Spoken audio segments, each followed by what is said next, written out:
So, the whole Sunday focus right now, we're focusing on our nervous systems. And this quote from Deb Dana, and a lot of the exercises are also really inspired by Deb's work. She really understands the nervous system and how to work with it. And both of these resources, and she has many others too, are really worthwhile. Her website is rhythmofregulation.com. But those Befriending Your Nervous System and Anchored the book are also really good resources. So, one thing we know about the nervous system is that it's always paying attention. And that's good because if we're alerted by a train whistle and we need to know that when we're driving, or somebody honks their horn at us, or we see a look on somebody's face, or we sense danger, or we see a look on someone's face and we sense joy, we need to know, we need to be alert to our life. And part of what happens with going into a state of fight, flight, or freeze, and we'll work with this as we go through these, is that our neuroception, our assessment of our situation is not as accurate. So we listen to what's in our body, what's around us, and what's between us, what's in our relationships with each other. So as you're coming into this Zoom space, into this community class, part of what happens is we look around, and if it's your first time here, there will be some curiosity or maybe some trepidation. And if you're more familiar, it may be something that you look forward to all week. We get to come here and do this together. So your neuroception would be, this is a safe place to be. It's exciting. I'm going to learn something. I'm going to do some inquiry. And so the words to that might not necessarily be there, but the feeling of that is there. This is what it feels like in our body right now. So we're always looking for the cues of safety, and that's one of the reasons why we look around the room. We look for cues of safety, and that helps us to come into this moment when we are safe. And this neuroception has a purpose, of course. It's to stimulate some kind of a response. And so the fight, flight, or freeze, but also the response could be that we notice that, and that's what we work with is a mindfulness practice. We notice our response. And then we come back into, at least partially, into ventral vagal, which is the stable, anchored, calm, trust, connect, that state. So when we think about the nervous system, we think about the primitive brain and how quick it is to jump to conclusions, which is really helpful in some circumstances and not helpful in a lot of our modern life. But having this mindfulness of what is our neuroception telling us, what is our perception of safety right now, that allows us to come in and go, okay, so this is what my primitive brain is thinking about this. What is more the actual case? What's going on here? That I could bring my higher level brain development, my heart into the situation as well. So when we do that, the mind body tends to be able to work better together. And it's really only when we're kind of unconscious because we've been drawn so firmly or so strongly into a fight, flight, freeze that it's a problem. Otherwise, it's a real opportunity to learn more about ourselves. So, this is an important piece that I don't really see written about all the time. And maybe it's one of those things that is just kind of assumed that we all know that our nervous system stores our history and it stores it in our body. But certainly, our primitive brain, when we're bringing in information, it's always filtering it through everything that's ever happened to us. And if we've been taught that we need to look both ways before we cross the street, then that's an accurate assessment that needs to happen over time. So we don't want to ever forget that we need to do that, or we might step off into the street and get hurt. We don't want to forget that hot water, boiling water will hurt us, or that fire will hurt us. We need to have that basic physical, down to earth kind of neuroception that warns us against things. And we don't want to forget that we need to do those things. So that's part of the longevity and part of how it gets, or why it gets stored so strongly. And then some things, and this is where the nervous system isn't nuanced enough really for modern life. Some things that happen when we're a child and we're very terrifying or scary or harmful, all of those kinds of things, like being yelled at by somebody who's bigger, who has a bigger voice, and who we're dependent on for our safety is really scary for a child, for their nervous system. And as an adult, they might be unpleasant. It might be someone that we decide to leave, that we put boundaries around. And oftentimes when it's family, sometimes the intensity is such that we need to leave. Sometimes we put different kinds of boundaries. Sometimes we fill up our life with people who really care about us and who we really enjoy being with. And then those experiences of those people aren't the whole of our experience. There's a lot of ways of working with this as we become an adult. And this is, something that I think is not given enough weight, that our primitive brain is not suitable for these conditions. So when we think about the kinds of threat that we individually face, it's very much made more intense by the global information flow that we have now. And, when we hear about a school shooting or some kind of tragedy like that, or a tornado, or we see the videos, we bring in through our eyes and we feel it in our heart. And I'm not in any way saying we shouldn't know what's going on in the world or feel for people that are in trouble. What does happen, though, what the point is that our nervous system doesn't really know how to differentiate between the threat of that, which is not likely to hurt us personally. The threat to us personally in our life is much less, but our nervous system responds as though that could happen to us right now. Something caused a small tsunami to hit the shores of California last week. It was a volcano or something. So when we hear about that or see that, I don't live on the West Coast, and most of us probably don't. And if we do, we're probably not right at the ocean. It's good for us to know, so maybe we didn't go for a walk that day. But it's not something that is an immediate physical threat, but our brain reacts as though it is. So that's something that we need to just be keeping in mind as we're working with our nervous system. So, the process of how our nervous system works and our perception of threat in particular is that we notice these physical shifts. So, the physical shifts happen whether we notice them or not, but as we're working with them through mindfulness, we're watching for it. So, we notice there's shifts in our breathing, our heart might speed up or slow down, our digestion. Lots of times people feel that kind of clench in their gut and might get diarrhea, or there's different digestive issues that happen. There's a practical reason for that, because if we need all of our blood flow to go to the thighs so that we can run away from danger, then the digestive system kind of stops. But if we're living in the kind of atmosphere where we're feeling threat a lot of the time, then that works against us in these situations.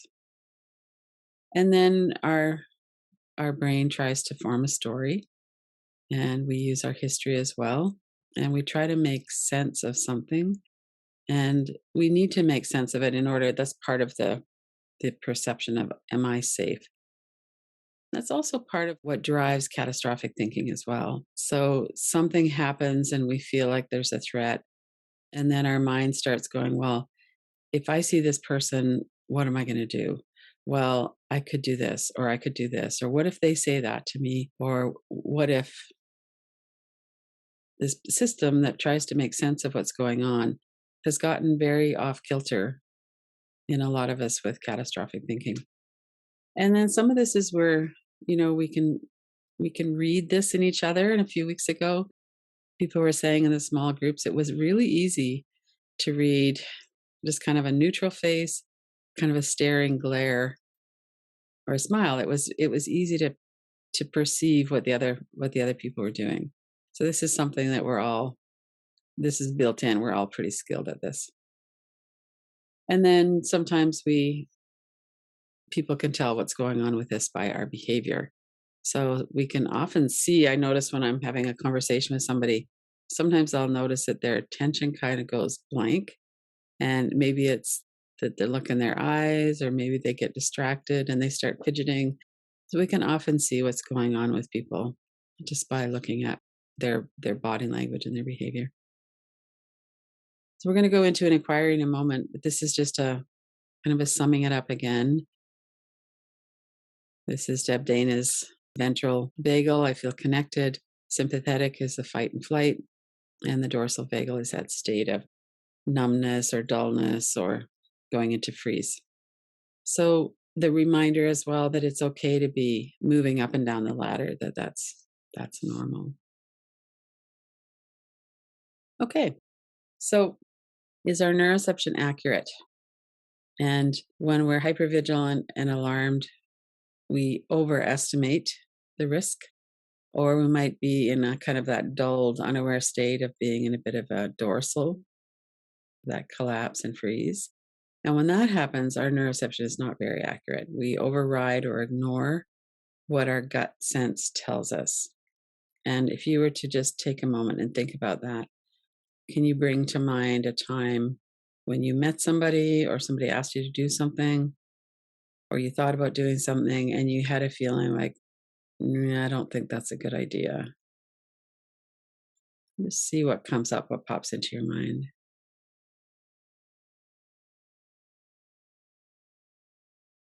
So we might have we might call this intuition or a gut sense.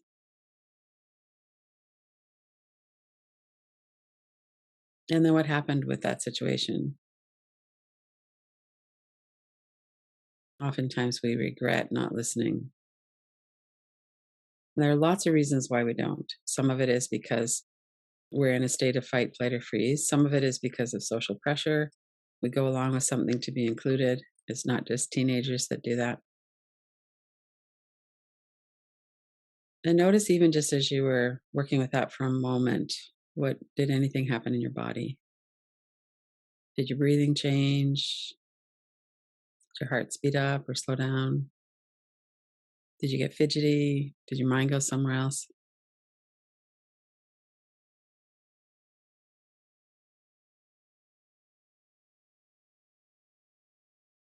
So this quote from Deb I thought was so true. Reclaiming the power to listen and learning to tune into the wisdom of the nervous system is part of living a life of well-being. So we're going from just getting by to actually enjoying our life and having a life of well-being. And the nervous system is such a rich source of information about what it is that's preventing that. So if we look at, it's oftentimes with meditation, I'll talk about when we relax our body and let the breath become diaphragmatic and continuous, and then we work with the lower level of the mind so that that constant stream of catastrophic thoughts or worry or something like that settles, then we have the body, the breath, and the lower level of the mind are calm or calmer. Then we have access to our higher level wisdom.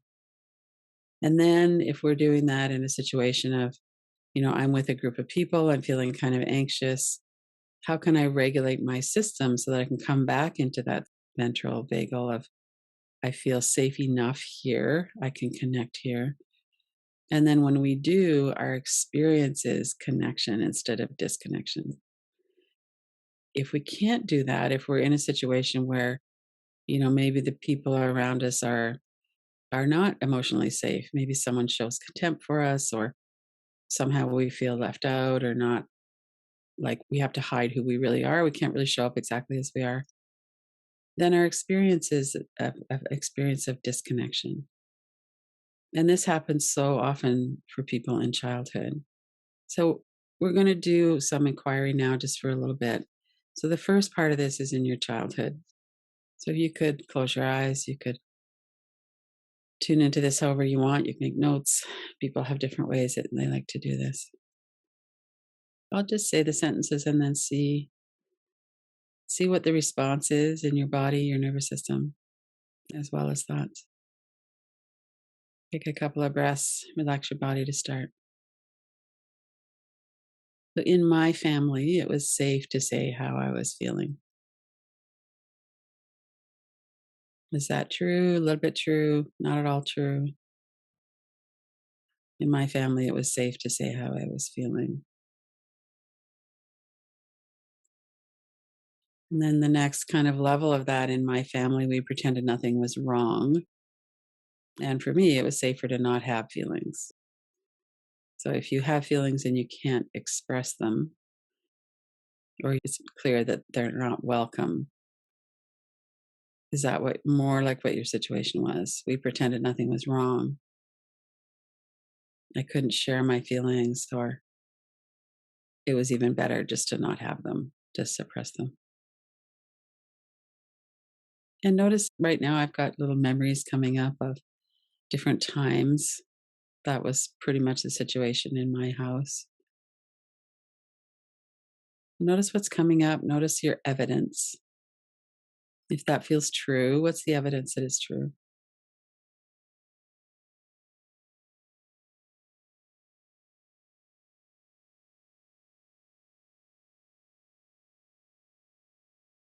Or in my family, I was gaslit and I was told I was not feeling what I felt. So if you were crying and sad, you might have been ordered to not feel that way. Or you might have been told, you've got nothing to be sad about, or you've got nothing to cry about, or you don't really feel that way. And that could have been around emotions, but it also could just be, I'm cold. No, you're not. Or I'm hungry. No, it's not time for supper. You're not hungry. So there's a lot of different ways that this might have showed up. And some of them really move into abuse. Your perceptions of something. Uncle Charlie creeps me out the way he looks at me. There's nothing wrong with Uncle Charlie. Get over it. So some of these can be very strong. So let's take a few minutes just to sit with what it is that's coming up for you, and to notice that now we're not a child anymore. Your adult self is here. Anytime you want to stop, you could stop. You could open your eyes. You could do some tapping. We're just kind of dipping into this. What was your experience?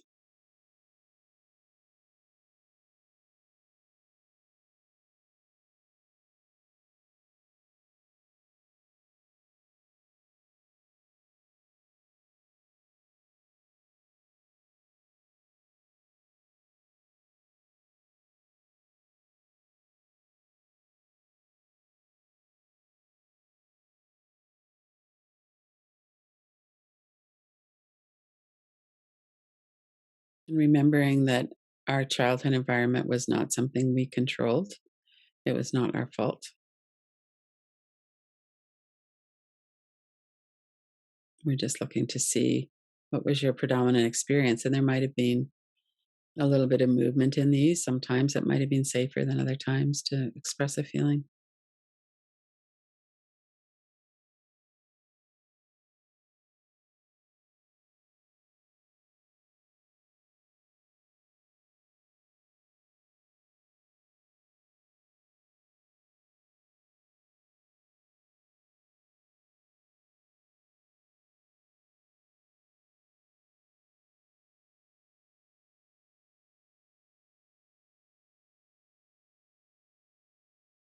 And then can bring that to a close. Let's take a few minutes to kind of feel into this. So, what's your adult experience?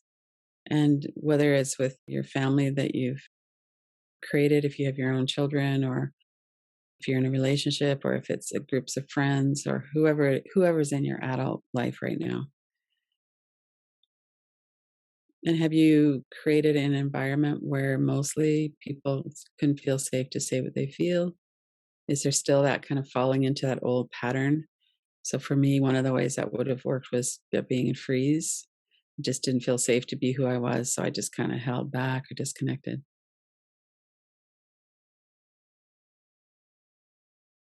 And notice as you're looking at what your patterns are now, and over a longer adult life, we've had a lot of time.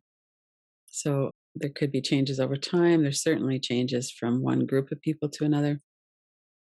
But also notice if you feel impatient, or if it feels like too much to be tuned into your feelings, or if you get impatient with other people's feelings. Notice if there's any of that as well. We'll sit with this for about 3 minutes or so, just really checking in.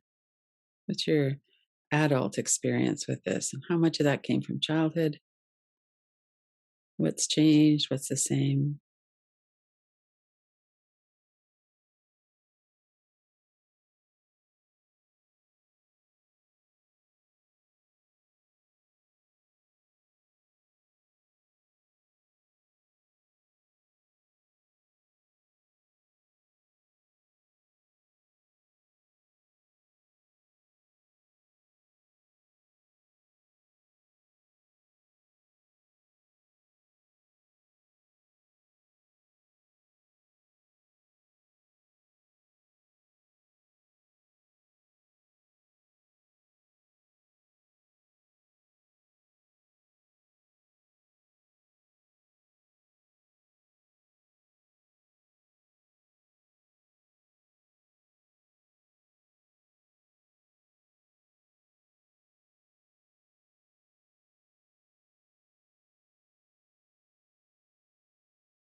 Notice if there's any criticism, self criticism. Well, okay, maybe that did come from childhood, but you should be over it by now. Or if there's anything like that, see if you could come back more into a state of connection, safety, compassion, patience.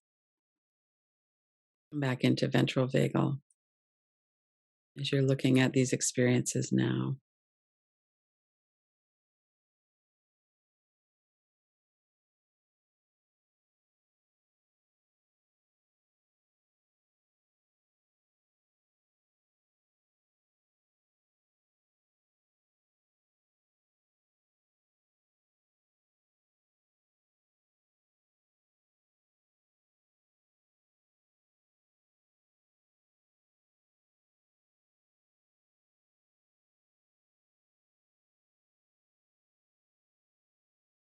And then before we come back to the main group, just kind of review the last several minutes and what comes to mind as some major themes.